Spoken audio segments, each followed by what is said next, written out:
হে কৃষ্ণা তেতম ভূত্বা স্বর্গলোকম বিশালম ক্ষীণে পূর্ণে মত্তলোকে বিশন্তি। এর মানে জানেন কি?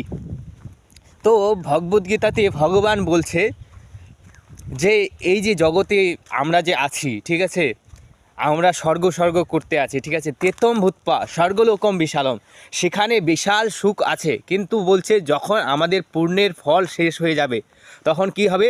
মর্তলোকে বিশান্তি, মর্তলোকে আবার ফিরিয়ে দিবে। কেন? কারণ সেখানে স্বর্গের যে মূল্য, স্বর্গের যে মূল্য হচ্ছে আমাদের পুণ্য, ঠিক আছে, সেই পুণ্য যখন আমরা সঞ্চয় পৃথিবীতে লোকে এসে কর্ম করি, কর্ম করার মাধ্যম দিয়ে আমরা কি করি?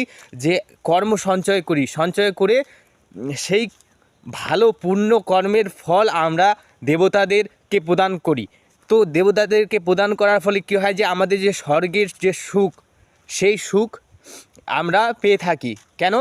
কারণ সেই কর্মের বন্ধনের মাধ্যম দিয়ে আমরা তেতম ভূতপা স্বর্গলোকম বিশালম ক্ষীণে পুণ্যে মত্তলোকে বিশন্তি, আমরা আবার পুনরায় যখন আমাদের পুণ্য শেষ হয়ে যায় তখন আমরা আবার এই পৃথিবীতে কর্ম করতে চলে আসি।